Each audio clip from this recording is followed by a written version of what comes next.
حضرت مالک بن دینار فرماتے میں نے 60 حج کیے. ایک حج کے موقع پر میں نے بڑا رش دیکھا، لاکھوں کا اجتماع ہوا. میری باتوں کی سمجھ تو آ رہی ہے نا آپ دوستوں؟ جو نہیں بول رہے انہیں بھی آ رہی ہے نا؟ اللہ جزا دے. کہتے ہیں لاکھوں کا مجمع تھا تو میرے دل میں خیال آیا. میں نے کہا اے اللہ، اتنے لوگ آئے ہیں، ان کا حج قبول بھی ہوا ہے کہ نہیں؟ فرماتے ہیں میں سوچ رہا تھا تو رات کو نا خواب میں نے کسی کہنے والے کو کہتے ہوئے سنا کہ سب کا قبول ہو گیا. بلخ کا رہنے والا محمد بن ہارون بلخی ہے، اس کا حج قبول نہیں. فرماتے ہیں شہروں کے علیحدہ علیحدہ خیمے لگتے تھے. اب بھی آپ حج کرنے جائیں تو پاکستانیوں کی رہائشیں علیحدہ ہوتی ہیں، انڈین کی علیحدہ، بنگلہ دیش کے علیحدہ، مصری، یمنی، سب لوگ علیحدہ علیحدہ رہائشیں ہوتی ہیں، جھنڈے لگے ہوتے ہیں ملکوں کے. کہتے ہیں میں نے سویرے اٹھ کے ڈھونڈنا شروع کر دیا. ڈھونڈتا ہوں وہ بندہ ملے. کہتے ہیں جہاں بلخ شہر کے لوگ رہتے تھے وہاں چلا گیا تو میں نے لوگوں سے پوچھا تم میں محمد بن ہارون بلخی کون ہے؟ لوگ کہنے لگے وہ تو بڑا نیک آدمی ہے، پرہیزگار ہے، بڑے بولے بالے، بڑے اللہ والے. ریاض آپ کو بس ہم ہی جانتے ہیں، وہ تو بڑا نیک ہے، پرہیزگار آدمی. میں نے کہا اچھا کہاں ہے؟ انہوں نے کہا پہاڑ کے پیچھے اس نے خیمہ لگایا ہوا ہے، ساری رات عبادت کرتا ہے، سارا دن روزہ رکھتا ہے، قائم اللیل ہے، صائم الدہر ہے. کیا بات؟ فرماتے ہیں میں ان لوگوں کی بات سن کے حیران ہو گیا کہ مجھے کیا بتایا گیا، یہ کیا کہہ رہے ہیں. فرماتے ہیں میں پہاڑ کے پیچھے گیا. حضرت مالک بن دینار علیہ رحمہ فرماتے ہیں جب میں وہاں پہنچا تو میں نے اس شخص کو مصلی پہ بیٹھے دیکھا. کثرت عبادت کے آثار اس کے وجود پر نظر آ رہے تھے. سیدھا بازو اس کا کٹا ہوا تھا. فرماتے 2 رکعتیں مکمل کر کے نا میں نے اسے السلام علیکم کہا تو مجھے کہنے لگا وعلیکم السلام، آپ مالک بن دینار ہیں؟ میں نے کہا بڑی اس کی فراست ہے. فرماتے پھر اس نے ٹھنڈی سانس لی، کہنے لگا آپ کو خواب آئی ہوگی کہ میرا حج قبول نہیں. فرماتے مجھ پر اور بجلی گری کہ کیا کہہ رہے. میں نے کہا یار لوگ بھی تیری تعریف کر رہے ہیں اور تیری بصیرت بھی بڑی ہے، تو یہ ماجرا کیا ہے؟ کہنے لگا آپ نہ پوچھیں. یہ کہہ کے اس نے رونا شروع کیا، دیر تک روتا رہا. میں نے کہا نہیں یار تو بتا.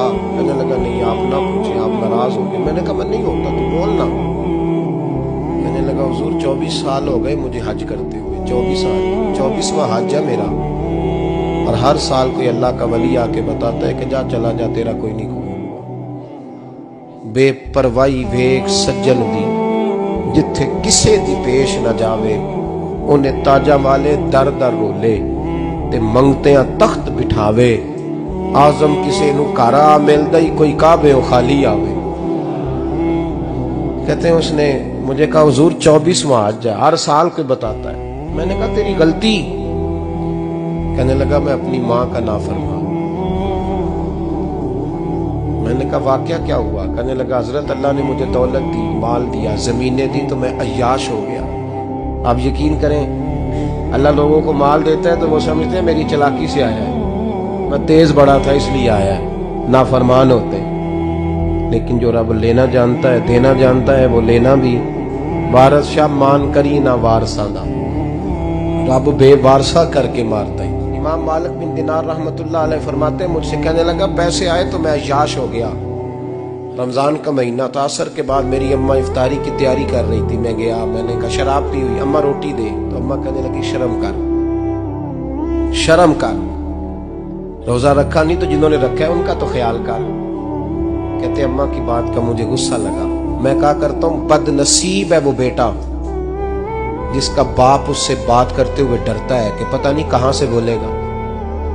بد نصیب نہیں وہ بیٹا جس کی ماں اس سے بات کرتے ہوئے سہم جاتی ہے کہ پتہ نہیں کون سی بولی بولے گا. بد نصیب نہیں کہ ماں باپ بھی جس سے کھول کے بات نہ کر سکے.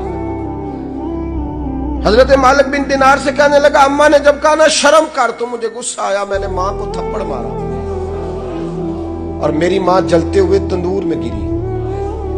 لوگوں نے مجھے پکڑ کے اندر بند کر دیا کمرے میں. ساری رات میں شور سنتا رہا پر نشے میں دھت رہا.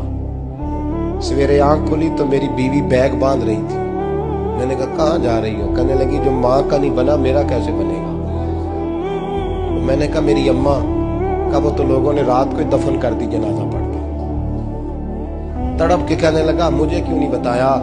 تو کہتے ہیں لوگ کہنے لگے تیری مرتی ہوئی ماں کہہ گئی تھی اسے میرا منہ نہ دیکھنے دینا، میرے جنازے کے قریب نہ آئے. حضرت مالک بن دینار فرماتے ہیں جب اس نے یہ بات سنائی تو میں نے بھی اس کے منہ پہ تھپڑ مارا. میں نے کہا تو اسی قابل ہے.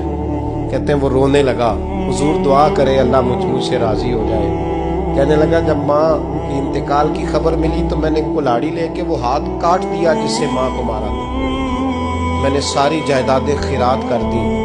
24 سال ہو گئے، 24 سال ساری رات نماز پڑھتا ہوں، روزہ رکھتا ہوں، حج کرتا ہوں، پر ہر سال کوئی آ کے کہتا ہے جا دوڑ جا تیرا کوئی نہیں قبول ہوا. حضور دعا کرے مالک راضی ہو جائے.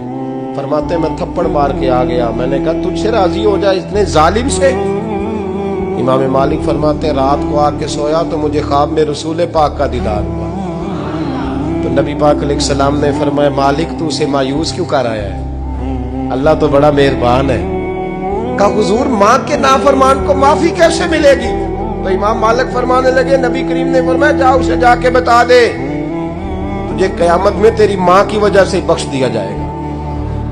کہا حضور اماں کی وجہ سے کس طرح؟ تو محبوب فرمانے لگے اس کی ماں قیامت میں اس کے خلاف مقدمہ دائر کرے گی رب کریم کی عدالت میں. اے اللہ میں نے 9 ماہ پیٹ میں رکھا، درد سہ کے اسے جنا، جگر کا خون پلا کے پالا اور اسی نے مجھے قتل کیا. رب کریم اس کی ماں کا مقدمہ سن کے کہے گا اٹھاؤ اس کو دوزخ میں پھینکو، اس نے ماں جلائی تھی اسے بھی جلاؤ. محبوب فرمانے لگے جب پکڑ کر کے مالک اس کو محمد بن ہارون کو لوگ لے جائیں گے نا جہنم کی طرف، ابھی فرشتے گھسیٹیں گے ہی تو پلٹ کے پھر اماں کی طرف دیکھے گا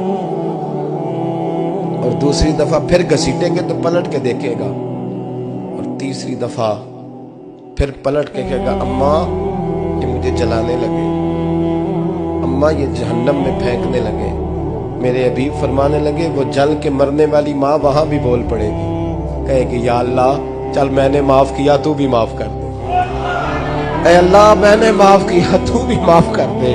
اللہ تو معاف کر دے اسے، اللہ تو اس سے درگزر فرما، اسے معاف کر دے.